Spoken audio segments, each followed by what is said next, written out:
بخال زينا منستر قديات وصا إيران دكتور سيد عباس أراغچي ناب رئيس ختمة باكستان إسلام آباد كم زاتوان عبيت سب سلطان تهاجر كم بعال أزاز سراويت باكستان فيلد مارشال آسيم منير كم تقبلون كحبرن كلو وكيلات أمريكا جاريد كوشنر ستيفيت كفنون لومينا إسلام آباد كأتو تسبيتي جبر اللوم الزخمزيلون كلو إيران مس أمريكا زخنا زت ختكايد مدب كم سيبلان عودت أراغچخا ولا قاب بزعباتي دسكيلو زلو زت سلام نمزتاي نمبر بغات تامس أمريكا نمستاي دليت كم سيبلا أيا تحبر زلام أراكش دحر إسلام آبادنا مسكات عمان موسكو روسيان ون عودت كم زكايد تفليت اللوم كم زفلت وعلم قراء استخص أمريكا إيران بروعي يبكعون بريزيدنت حبرات منقستات أمريكا دونالد ترامب إيران نسم معزغن نتبتات كسكاب تقرب نتسم مع تخصدو مبال نزيت وسنة جزي كم زنا وحو بسولس حبيرو نيرو منيستر مكل خال إسرائيل كاتز بقديو بحمصاو زهو مقلتي كأمريكا قطاليا مبرهتي صبي غمزلو دحر متقاس لكا خمت ترامب زحلف اوان زبلو زنبره نيران ناو زمن امنكن ملسا ايناي لوكاتز انتحت غرصن صعات انتهاجر كم زدمس سوو افراريحو ايران بقديان زغنا متقعت ملاش كم تهبلون كاب تقدم خوينا دوموال زنبر ملسا متقعتات بتعصص اف خمتك كايديا تفرارح بريزيدنت ترامب ايران بزن زحلف خلت سمونات داغمو ودبات تقبرن زغودو لصوارات تملن كم زلا كوين جنان مدلواتا بحانت معالتي كم زدمس سوو يوزت بزن ود خمسن حجون سار بخوينات بتزوباتن تطيلو زت سلام كم تزدلا يسقمنالو ولا كقرب معبالتات انت تراي امونغو امريكان ايران جن عبي هاغوافالو أسمر مدبر فابريكا على وزائر عداقاتاتو أسفحهم أو إرترا زلو فابريكاتات بغندون وشتاو عداقا بمملاء وحد إكسبورت زتكور مقانوم أبستحبر اللو بوسون درجاتات نفسدد زتكور فريات مهلاوام زفلت يوم فابريكاتات سوان مجون فابريكا سمينتو فابريكاتات مستن مجون فابريكاتات شركان جامان كالوتن زلو وإرترا مسبوزح زباون أهقراون تقطتاتنا تقالست هاقراو إندستراو عامان معواين مسبحن زكالا زبلخ تقبر تانيح أيام أوسنات فريات دمات تبابع نتفتات تعمم هاللوا كمينستر نقدن إندسترن إيرترا تارخب حبريتا ينتصر أو كتم أسمرات دوكينا التركب إيطاليوان أفرت التونان فابريكا على بازائير مايا وحقمتات سرحت نياثات كب مبال مرتا بعينة بزحن مع بايختا كايدو تسانحات نتفتاتا زمسكن وتصيت يركب خمسة دمات تقاليتهم أكايد تنايت فابريكا بزهو حبريتا زاب كلتشن 4 بحد شوراد بان وفرنك تنتف جمرت فابريكا نسددن علاقاتها توشتها قرن علماء الباسات وصيت على تفرخم زلان نحيالو زيغاتا ترحيبنا شغلت عدل كم سخفتتن يحبرون افرياتان زمت عبيت بزمل كدما بكلتشن 4 كاب كلتا متشح زي بزح زنبره ببعينته الباسات ابزوان زبلع لشدشت عصفة عبيو 1,600,000 شحن كم زبصح يردو 9,500 كم هرتا بملكع سدد نابستفلالي هاجرات كم زل اخذ حبرو اكايد تنزا فابريكا كان دعداقوم هاجرات اوروبا ايطاليان كروشيان مغنن حج دمانا حورات منقستات أمريكا عدي إنجليزين إسبانيان فريات بملكع سدد كسدد مجمارو يحبرو أزبع عينة درجان تودادرنة وزرقاقت فريات دما دروابزم حدست عداقات التوابع كبهال زكال أتكرو يركب مهلاو يحبرو أفابريكا على وزائر بستفلالي موياتات تقوصيرو من سلطينو من سرحو 8,500 ودك أنستيو زركبهم 730 إيرتراويان سرحتنياتات مهلاوم يحبر إيرترا بكيح بحر زلوا استراتيجيكاو بوتا مس قرباب تهاجراتن كالوت هاجراتن بغطوا وفرن إنفستمنتن مسراح تسعر مهلاوا زحبرو تنتنتي أبز حلف 10 عامات بسنك خويناتن كالئن نستخسر قطوا وعدلات نمملاس أزيو السن أوان تراي كم زدليان توهلي اللي زلو هاجرا وعقمن تمكرون دما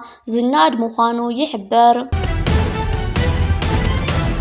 بغال زينا بجماجم بحر صوماليا 17 سرحتنيات صعانت مركب ندادي بغرسن 5 تشويت استفلالي سب سلطان صطان بي بي سي قاليصوم اتا هونر 25 استسميت مركب روع مشت كاب جماجم بحري استات 56 كيلومتر رحيقه ابز نبرت الاوان بشدش تعطقات كم تتحازت اتم سب سلطان حبيروم ابز غدم بشويا مرخ فول زنبر كفال هنداو وقيانوس كم زعانت تريو كاب قدم 3 عامات حيزو طفيقا انت صنحه حجكن مرخ قففت عاسان ናይ ጽዕነት መራኸብን ዳግማ ኢላማ ክኾና ጀሚረን ኣለዋ። እታ ናብ ሞቃዲሾ ትጓዓዝ ዝነበረት መርከብ ነዳዲ ምጭዋያ ኣብታ ከተማ ዓብይ ስክፍታ ከም ዝፈጥር ይግመት። ድሕሪ ምጅማር ኩናት ኣሜሪካን እስራኤልን ምስ ኢራን ዋጋ ነዳዲ ኣብ ሞቃዲሾ ብ3 ዕጽፊ እዩ ወሲኹ። እታ መርከብ 18,500 በርሚል ነዳዲ ጽዒና ከም ዝነበረት ካብ ርእሰ ምምሕዳር ዞባ ፑንትላንድ ዝተረኸበ ሓበሬታ የርድእ። ብመሰረት መርበብ ሓበሬታ ሺፕ ኣትላስ እታ መርከብ ብ20 ለካቲት ካብ ወደብ በርባራ ሶማሊላንድ ተበጊሳ ኩናት ድሕሪ ምጅማሩ ናብ ገማግም ባሕሪ ሕቡራት ኢማራት ዓረብ ገጻ ኣምሪሓ ነይራ። ድሕሪ ኣብ ጥቓ መጻዊ ሆርሙዝ ክትዘውር ድሕሪ ምጽናሕ ብ2 ሚያዝያ ናብ ሞቃዲሾ ገጻ ተመሊሳ። بخال زينا أمواسنت تجراي كبيد استبهال كينات متقعت درونن يفتصم كم زلو تجليتو أبزوا جمرا كل لمحرا أبرجليني رأت بهيلو أبز في الوردا أتوجت تنخير قتل كم زلو استحبرن تخون متقعت درونات ونفتصم كم زلو تجليتلهم أو كل لمحرا زل متقعت تبارع وأبز قتل الزلوان مقتل أزاز سمين الزغن جنرال شامبل فردا عنقو عم كفس سومية بزبل جهرازة كايد زلو التدراس قمتي أو للسراوت مكل خال إثيوبيا كبيد استبهالك سارا الناس عبا يركب كم زلو تقليصلهم لازم قتلتا دما ورد أقو أبرقليني رأت بهايل زفلت كبابي ني أقو ديمقراساو من قصقاص أبلع الحالتا سراوت مكل خال إثيوبيا كبيد استبهالك سارا بموراد نتاونا ختمات ورداني رأ كم استقوطات أروا زفلت كوينو نسيعو دما بأقار سراويتو كبيد كسارا زقت موزلو سرعت بلتقنا أبروباغاندا وفري سراويت تقراي ساتفالو بمبال نتخوينا شماشم انتهبو بسماي دما درونات بموفار سلاموين علاماز قبرة متقعتاتي فتسم كم زلو تقليصلهم እዚ ከምዚሉን ከሎሎሚ ዩኒሴፍ ኣብ ኤርትራ ምስ ሚኒስተር ጥዕናና ኤርትራ ብምትሕብባር ኣብ ሞከስ ሆስፒታል መንደፈራ ብ1.5 ሚልዮን ዶላር ን24 ሰዓታት ቀረብ ኦክሲጅን ከም ዘውሓሰ እዩ ሓበሬታታት ዘርጊሑ ዝርከብ ዘሎ። ሞከስ ሆስፒታል መንደፈራ ሓደ ካብቶም ብደረጃ ሃገር ምስቶም ዝዓበዩ ሞከስ ሆስፒታላት ዝስራዕ ክኸውን ከሎ ብደረጃ ዞባ ደቡብ ንብዙሓት ኤርትራውያን ዜጋታት ኣገልግሎታት ጥዕና ዝህብ እዩ።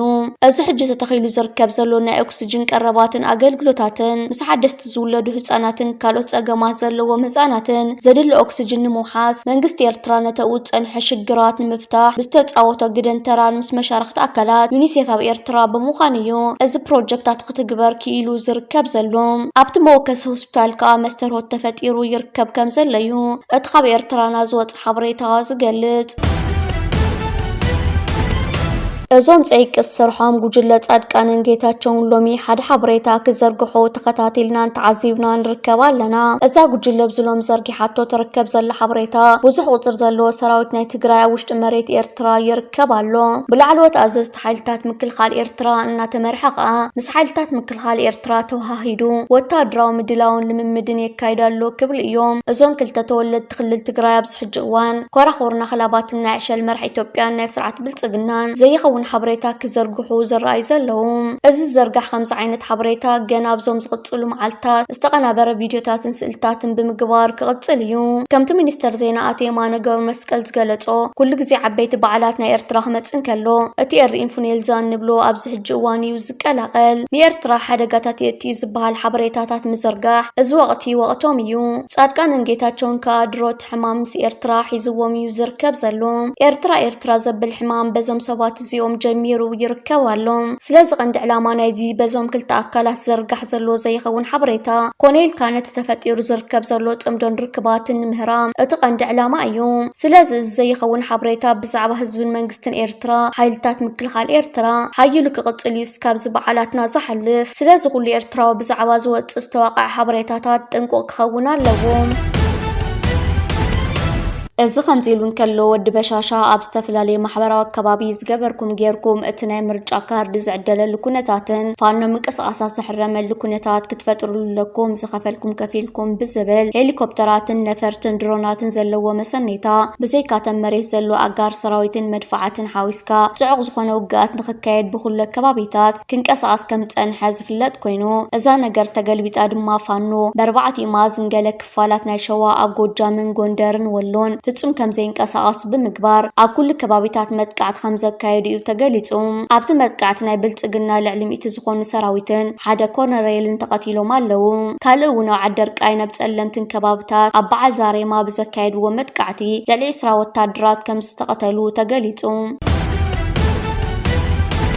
ምስ ኤርትራን ግብፅን ስዑድ ዓረብን ኣብ ዞባ ቀይሕ ባሕሪ ምስራሕ ንረብሓ ኣሜሪካ ኣዝዩ ዘግዲ ስትራቴጂካዊ ነጥበ መቐይሮ እዩ ክብል ሮቢ ግራመር ገሊጹ። ሮቢ ግራመር ንሽርክነት ኤርትራን ኣሜሪካን ኣብ ዎል ስትሪት ጆርናል ኣመልኪቱ ዝጸሓፎ ጽሑፍ ሎሚ ኣብ ሳብስታክ ኣብ ዝሃቦ መብርሂ ናይ ኤርትራ መርሓ ናጻን ሓራም ፖለቲካዊ መስመርን ተመጽዋትነት ጸየነ ነብስኻ ምኻል ዘትከለ ማሕበራዊ ክብርታት ዝሰረቱ ሓራን ነጻን ፖለቲካዊ መስመር እዩ። ነዚ ሕጂ ንሪኦ ዘለና ዓለማዊ ፖለቲካዊ ነውፅን ንምቕልባስ ምስ ኤርትራ ምስራሕ ሕጂ እዋን ምዃኑ ይፍለጥ። ኣስዒቡ ሮቢ ግራመር ብዘይ ቁፅፅር ቻይና ሩስያ ምብፃሕ ቀይሕ ባሕሪ ኣብ ዘይርጉእ ገማግም ባሕሪ ምስ ርጉእ መሻርክቲ ከምኡ እውን ንዓለም ለኻዊ መራኸብ ኣብ ሓደጋ ዘእቱ ውግኣት ቀርኒ ኣፍሪካ ንምክልኻል ዝሕግዝ መንገዲ እቲ ፍታሕ ምስ ኤርትራ ምስራሕ እዩ። ኤርትራ ምኽሳር ማለት ቤጂንግ ሞስኮ ንባብኤል መንደብ ክትሓንቕ ትኽእል እያ ማለት እዩ።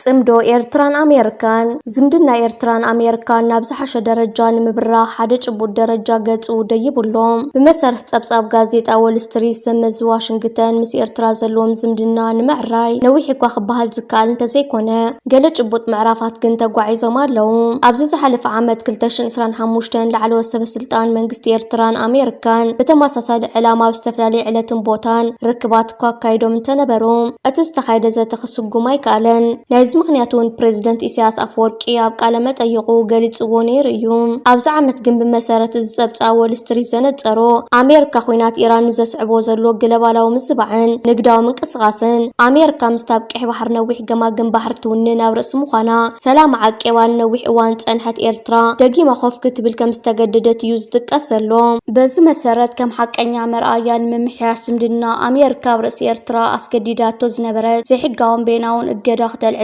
ኣብ ምድላው ከም ዘላ ይንገር ኣሎ። ካልእ ገዳሲ ምዕባለ እውን ፍሉይ ልኡኽ ሕቡራት መንግስታት ኣሜሪካ ኣፍሪቃ መስዑድ በውሎስ ምስ ፕሬዚደንት ኢሳያስ ኣፈወርቂ ብቐጥታ ተራኺቡ ከም ዝተዘራረበ እዩ ተገሊጹ ዘሎ። ስለዚ ኣሜሪካ ኣብዚ ጉዳይ ቀጥታዊ ዲፕሎማሲ ዝበሃል ኣገባብ ምምሕያሽ ወይ ምዕራይ ዝምድና ምስ ተቐናቐንቲ ሃገራት እያ ትጥቀም ዘላ። ነሲዒቡ ስርዓት ብልጽግና ኣብ ከቢድ ፍርሕን ሃውለሳን እዮም ኣትዮም ዘለዉ። ጌታቸው ረዳ ከየውዓለ ከይሓደረ ኢትዮጵያ ምስ ኤርትራ ንኽዓርቅዋ ገለ ግበሩ እዩ ዝብል ዘሎ። ኤርትራን ህዝባን ካብቲ ነዊሕ እዋን ብሓያላን ሃገራት እገዳ ተደጊፉ ኣብ 4 ኪሎ ዘዝመፀ በዓል ስልጣን ባሕሪ ክብሉ ካብ ብዙሕ መደባት መንግስትን ህዝብን ኤርትራ ዓንቂጾምና ድሕሪ ምጽናሕ ሕጂ እተን ሓያላን ሃገራት ኣጎንና እንዳኾና ይመጻ ስለ ዘለዋ ኢትዮጵያ ናበይ ገጻን ዝብል ሕቶ ምርድኡ ኣየጽግምን። እንተ ትግራይን ህዝባን ግን ሳላ ጽምዶ ምስ ኤርትራ ውሕስትን ርግእትን ትግራይ ምርኣይና ነዊሕ ኣይኮነን።